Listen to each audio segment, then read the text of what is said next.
Red Smith Sports Award Banquet. The main reason that this banquet was established was to honor at least 10 local area people who might not have been honored for the job they do to help in sports. The Red Smith Award, of course, goes to someone who has made some unique contributions to sport. Who has made a significant contribution to sports in the state of Wisconsin. And also epitomizes the great values that Red Smith exhibited. Let's give a Red Smith welcome. Let's welcome Coach Bennett.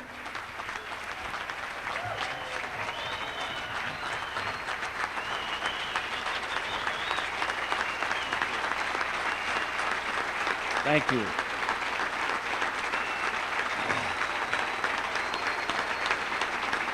Thank you very much. Thank you.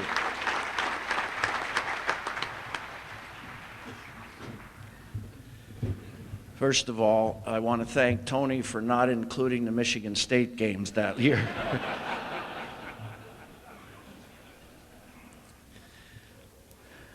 Judge, thank you for your marvelous introduction.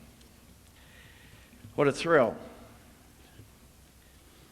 What a thrill just to be associated with people who have won this award, people at this head table, far more than ever dreamed of or expected or really deserved. I want to thank the committee for considering me, much less naming me.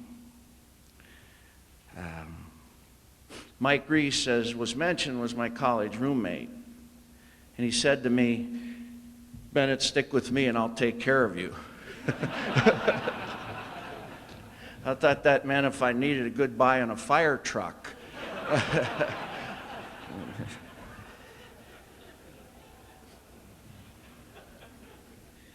I don't know, Mike, if everyone's going to agree with your influence on this one, but they're probably Marquette fans anyhow. I couldn't thank a committee without thinking of Danny Ornstein. Those of us who knew him, and many of you knew him much better than I, will always hold a forever green memory of Danny. You know, there have been so many who have helped me as I began to think of possibly naming people. I realized if I did that, it would be unfair to the countless ones I would miss. But I think all of us need someone to affirm us at various times of our lives. They need to fan the flame, if there is one there, maybe to light it, but never to douse it. And I've had so many of those people in this wonderful state, and particularly in this wonderful region. Many of them were players who were always good people. I had a habit of choosing Wisconsin people when I recruited because I knew they would seldom let you down. There were so many who taught me. A number of them are here. My former coaches, people who hired me, who, as I said, fanned that flame of desire always, made me feel special, made me feel like I could indeed do something. I was never long on confidence.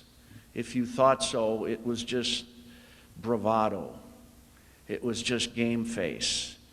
But there were so many who were so good to make sure I felt good about what I was doing. And those people need to know they're always in my thoughts. Then there was my family, in particular my wife, who for 36 years made sacrifices, all through the high school years, 5 different high schools, 3 different universities, never really making a lot of money until the last year or two when the bonuses started to come in. Of course, I quit then, which was a very... She does remind me of that.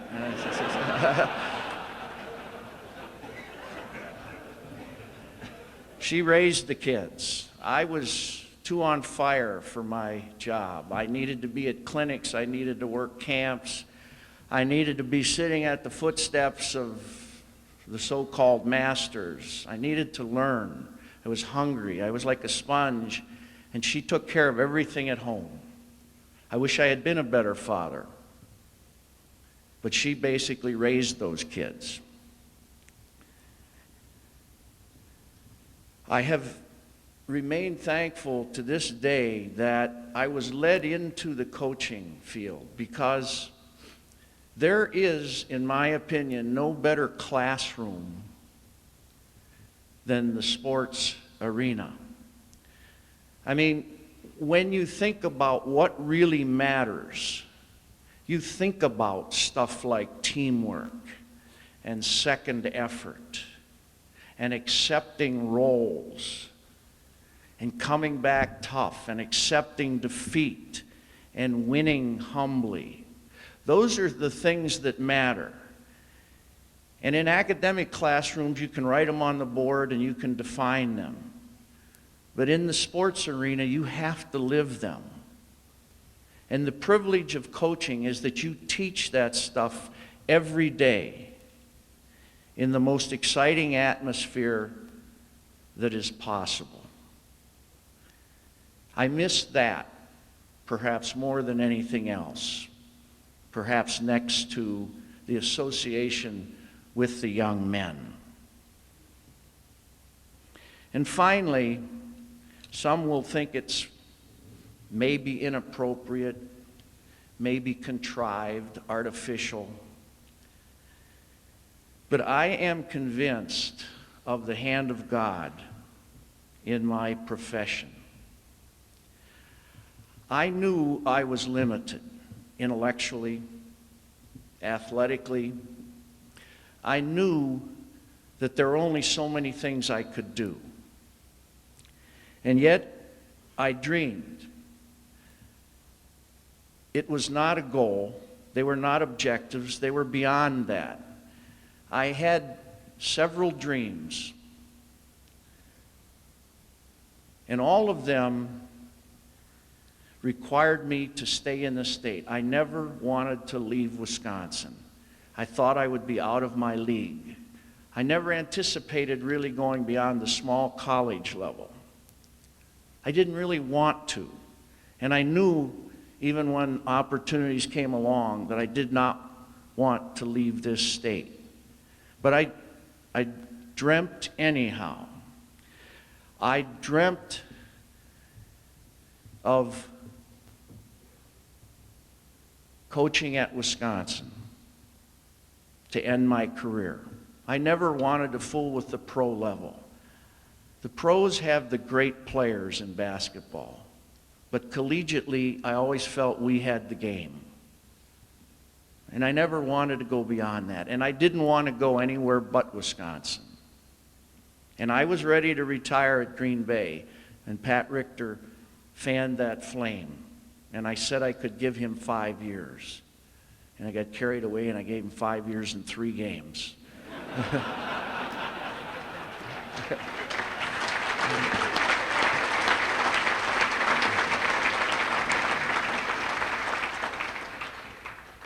I so dreamt of my son getting a chance to play in the NBA. I thought if he worked, if he approached it properly, if he did things the right way, stayed tough mentally, he would get that chance. And he did for 3 years. His injuries cut his career short.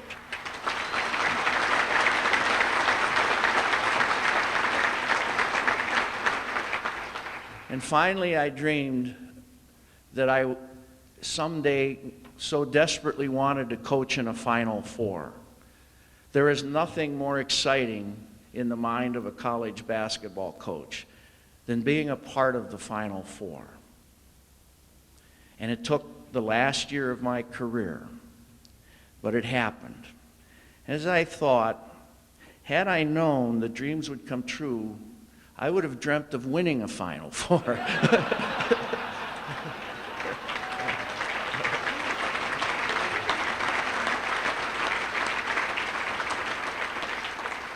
And so all along, I felt the hand of God guiding me, a guy who knew his limitations, who never gave me more than I could handle at one time, who kept me where I was safe and gave me a chance to touch the divine. I thank you. I am so thrilled to be able to accept this award in northeastern Wisconsin, where I made my home, where I coached most of my career, and where most of my friends are. Thank you so very much.